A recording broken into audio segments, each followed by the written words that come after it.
Hey you guys, those of you that have been following me for a while, you know I like to make a lot of boxes with inlays.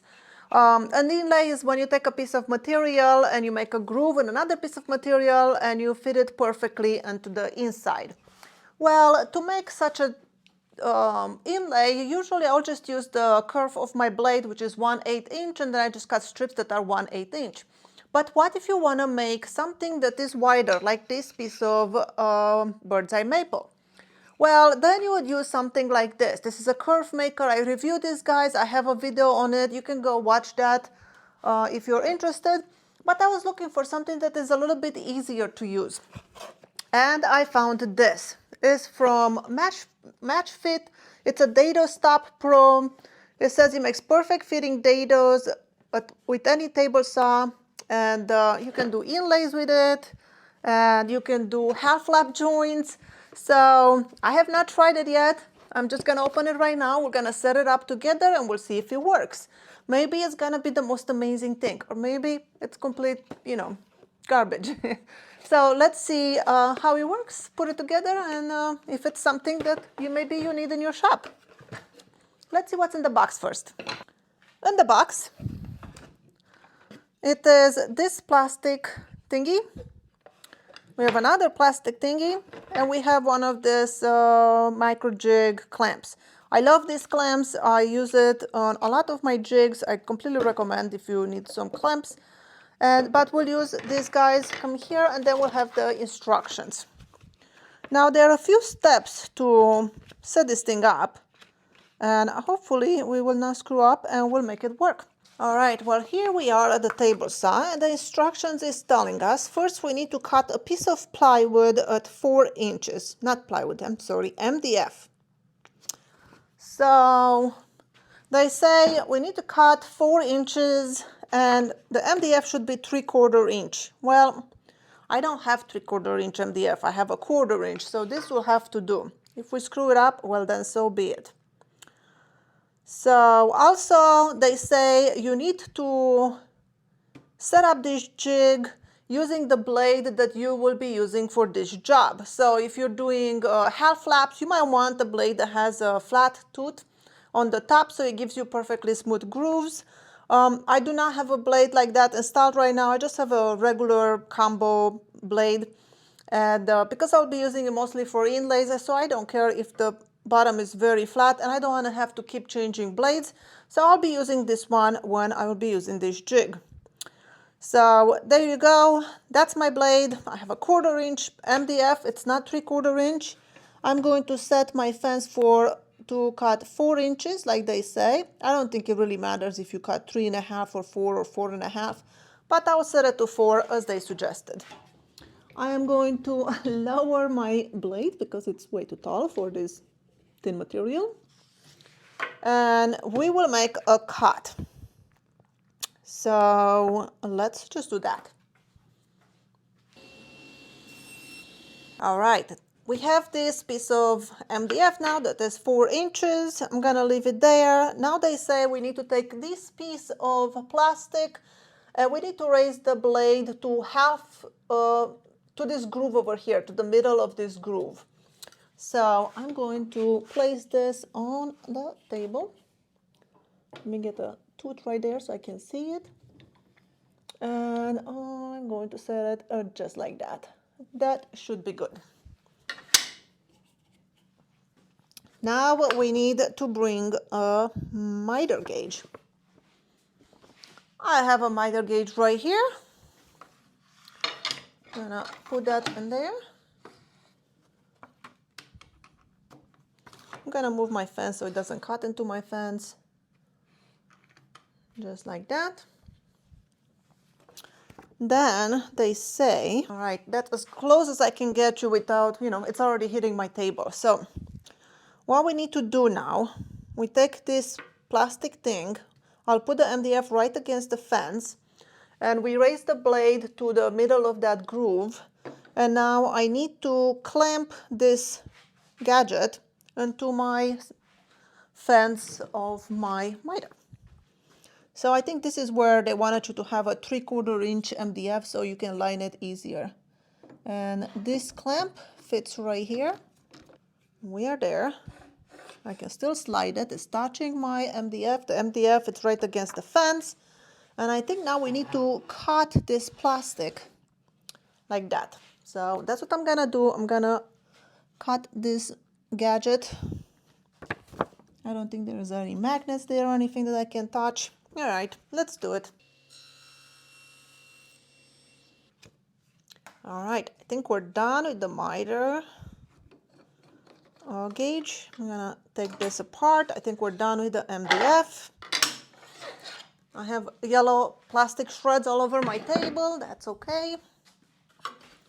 I think I turned on my dust collector and I didn't wait it a little bit before I made the cut. So how do we set up the blade kerf now? Now we need to get this other gadget, this one over here. You see it has three legs, three fingers, whatever you want to call it. Two of them are adjustable, one is solid. Now the one in the middle, the one with the number 1 on it, it's exactly 3 inches from the back to here. So if you ever need to, it has magnets, by the way. I don't know if you hear this, it just sticks to the table. And then this could have 2 purposes. You can clamp it to your fence.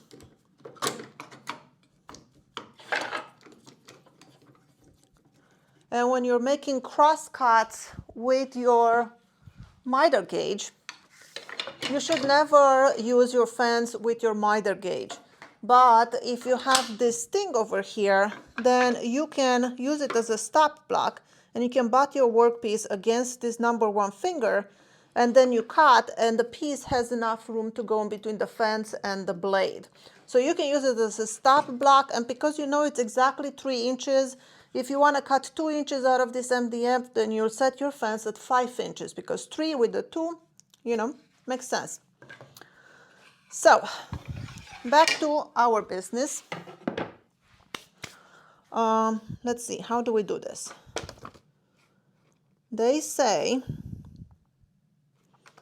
I'm going to attach this just a little bit closer, something like this. They say to attach this gadget to the fence. I want to make sure it's flat.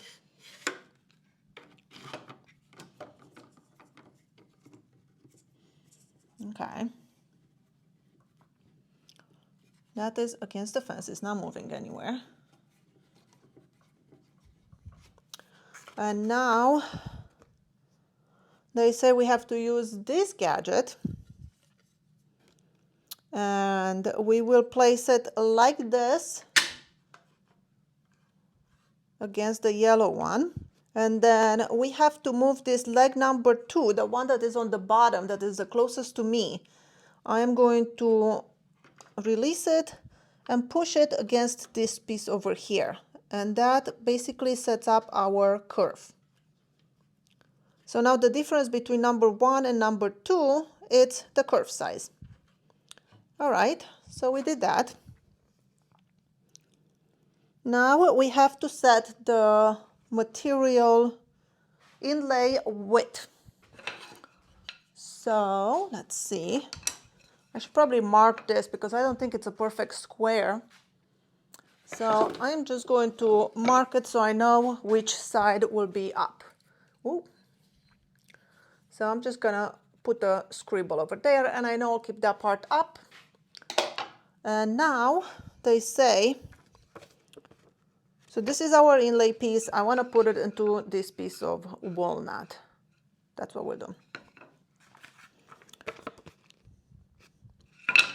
I'm gonna do it sideways like this just to see if it works. So next step is to measure the width of our inlay piece. And to do so, I think this piece now gets flipped. Before it was like this. Now it gets flipped like this. This thing has magnets too. I'm sorry if this seems confusing, but I'm sure that after we do it a couple of times, it's going to be really easy. So now we're going to take our inlay material with scribble facing up like this, and I'm going to butt the number 3 leg, which is very tight. Let me loosen it, right against it. Make sure everything stays next to each other, all tight. So there you go. All right, that one fits. I need to make it a little bit tighter. Now it says to cut the first shoulder, raise the blade to the desired height. So I guess we have to raise the blade to the height of our inlay. You could do this very exactly. I'm just going to eyeball it. If you want to set it up exactly the way you will do it, you set it up just a little bit lower the material, take a pass of the very edge, and if you still have a little bit of material, raise it a little bit more, and raise it a little bit more, and so on. So I'm just going to go with this. I'm going to say it's close enough. So now that's set. I'm going to put the inlay piece aside. What is my instructions? All right, so what they're saying is we need to decide where do we want our inlay, like on this piece of material. So right now it's set to 4 inches. If I want to make this 2 inches away from the edge, then I need to move this fence 5 inches, because remember the leg number 1 is 3 inches. So 3 with 2, I need to put it at 5. So I'm going to move this at 5. Gadget moved with it. Everything looks good. I need to butt my material against leg number 1.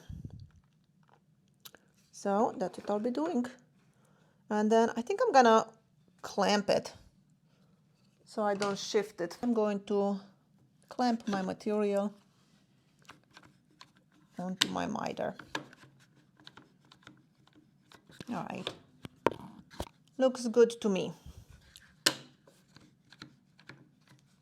Now I'll turn on the saw and I will make my first cut. Dust collector first. All right, so we made the first cut, and this is our first cut. And now they say, so we did it against leg number 1, and now we'll do it against leg number 3.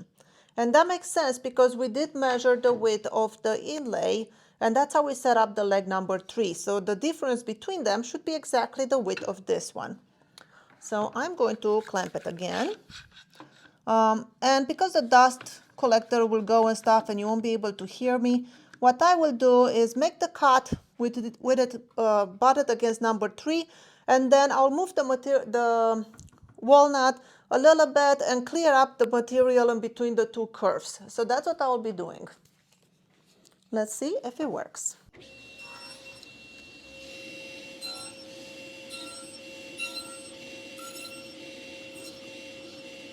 All right, so you saw me cut all those curves, and it looks like I missed just a little bit. I can just knock it out. And now it's the moment of the truth. Will this piece fit perfectly into this piece? I'm gonna have my scribble on the top like I set it up, and very tight. I'm not gonna lie to you, it fits, but it is very tight. So maybe I held it too tight against the block. Oh, there you go. I think my material is just not even width because on this side it fits. So no gaps, perfect fit. It is a little bit tight. I think I pushed it too tight against the block when I was setting it up, the distance. I'm gonna try again. Let's take a different piece of material. Hey you guys, I don't know what I screwed up when I set it up. I think I measured the kerf wrong somehow, maybe because I didn't use 3/4 inch MDF like Dave suggested. So my fit of my inlay was always a little bit too tight. So I figured out how to solve it because it was good, it was just a little bit too tight. There was no way I would be able to squeeze in glue in there too. So what I did, I'm gonna bring you in closer, if I can. So in order to fix my fit, because it was too tight, this is the number 2 leg that sets the kerf, and this is the part that we cut with our blade that sets the kerf. So you put them next to each other, and then you adjust the number 2 to go right against this piece over here. And because I wanted to widen the kerf a little bit, I took one playing card and put it between the 2 of them when I tightened that knob from the number 2. And that playing card was just enough to give me looser fit, so it's not so tight. So now that it's set up properly, now that you have a closer view, I'll show you. This is how you set the inlay material. You put this the other way, and then you fit your piece over there and adjust the number 3 leg.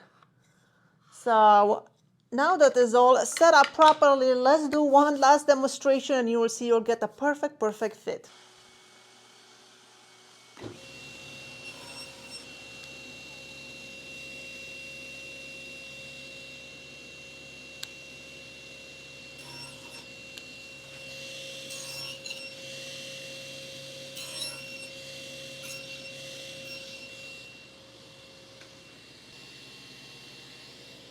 So does it work? Yes, with a little bit of tweaking we got it to do a perfect inlay. This is not glued in, it's just set in there and plenty of room for glue. It goes in easily and I think it did a beautiful result. Now it wasn't perfect from the beginning because I think I screwed up when I set up my kerf, but I was able to fix it, and if you have that problem you can use my playing card tricks as well. Yeah, as usual, I'll put a link to this gadget into the description below if you're interested of getting it for your shop. I hope this was helpful to you and you learned something new. Thank you so much for watching. My name is Skylar Ewing and I'll see you in my next video.